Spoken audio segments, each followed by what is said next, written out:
Yo!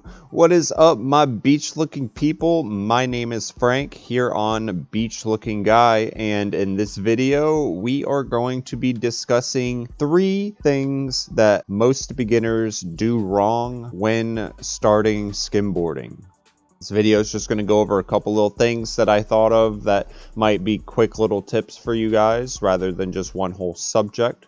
So we're going to try something a little new today. Without further ado, let's get to the video.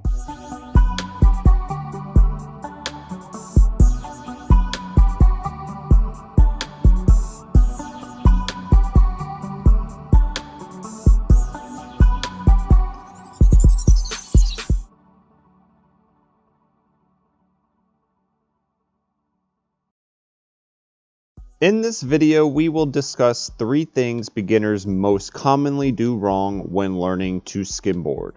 With skimboarding, it's very hard to progress without recognizing the little things you are doing wrong. Most people will usually look at the big things, such as doing shove-its, side slipping, and wrapping waves, but won't consider how fast and smooth they can drop or how much control they have when riding on the water.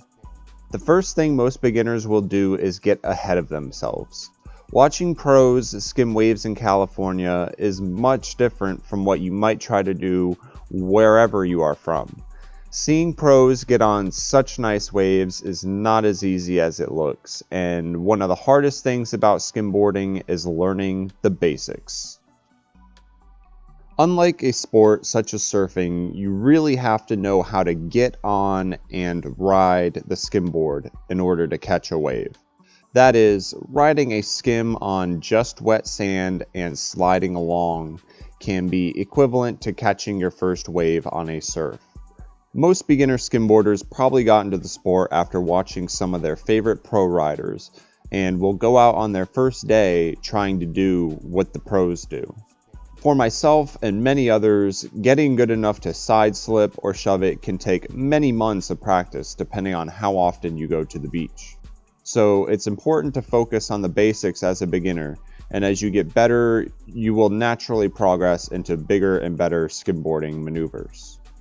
As a beginner, you will mostly want to practice your drop, being able to run faster and faster while doing it. Having a flawless and fast drop will allow for a better opportunity to progress into more advanced skimboarding. Slow and sloppy drops will hold you back from progressing. The second thing most beginners do wrong is not get enough practice. Skimboarding is very reliant on muscle memory and reflexes. With how hard skimboarding is to learn and not going out to skimboard frequently enough, you can make progression very, very slow. Most riders don't progress very far with skimboarding simply because it's just something they do when they go to the beach every other month. If you want to be a very skilled rider, you will have to be a local to a pretty decent beach for skimboarding. Not only this, but you will also have to practice skimboarding at least 2 days a week. For myself, I typically skimboard whenever I have time to go to the beach, and this is usually about 3 to 4 days a week. Not only do you have to go to the beach very often, but when you do go, you spend a lot of time practicing. You must be a pretty fit and athletic person to skimboard well, so getting a lot of runs over a long period of time is a great way to stay in shape and get good muscle memory. If you only spend an hour or so getting a dozen runs in your session, you're basically just warming up and then calling it a day. Obviously, everyone is different, but for myself, my first 30 minutes to an hour is what I consider warming up, meaning stretching, some light runs on the wet sand, and letting my legs get loose and acclimated to the water. From that point, I will spend anywhere from at least 2 hours up to 6 hours skimming very consistently with almost no breaks longer than 3 to 5 minutes. Practicing for long periods of time allows me to progress a lot faster than people who skim for only a little bit at a time. I also stay very well conditioned and fit for contests or firing sessions. So getting a lot of consistent practice can be huge for anyone trying to get better progress in skimboarding. third thing most beginners do wrong is their timing and control with the backwash. Getting good slides and transitioning to the water is going to make or break how far you can get with skimboarding.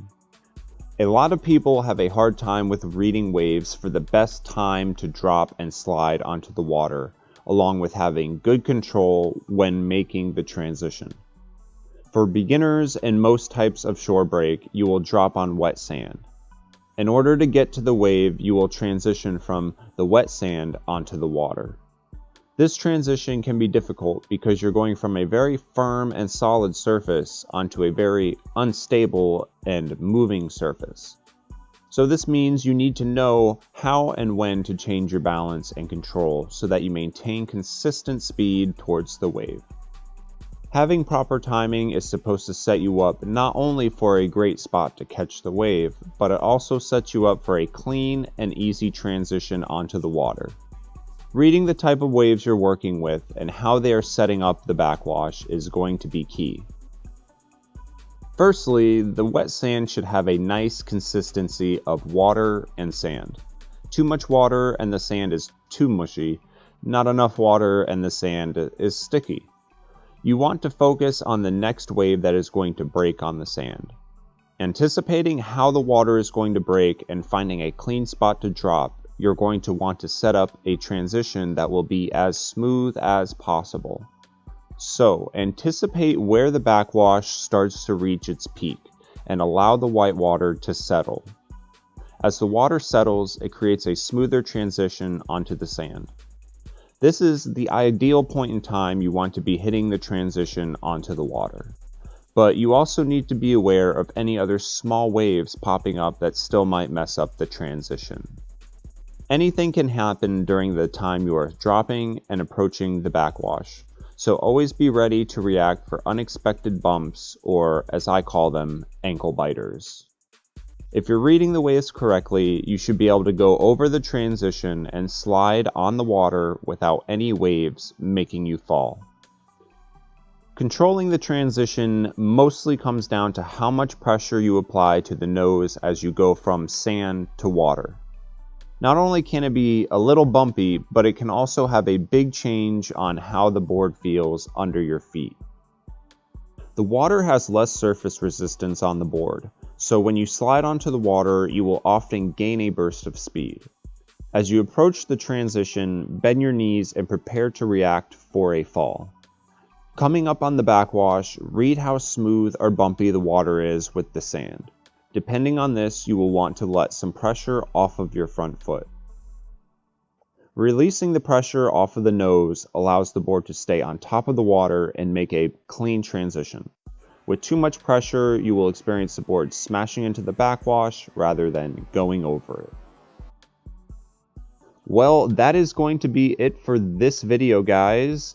If you like this video, hit the like, hit the subscribe, and I don't upload very often, so maybe hit the notification bell if you're into that type of thing, and you will get a notification when I do upload. So get out there, have fun. My name's Frank.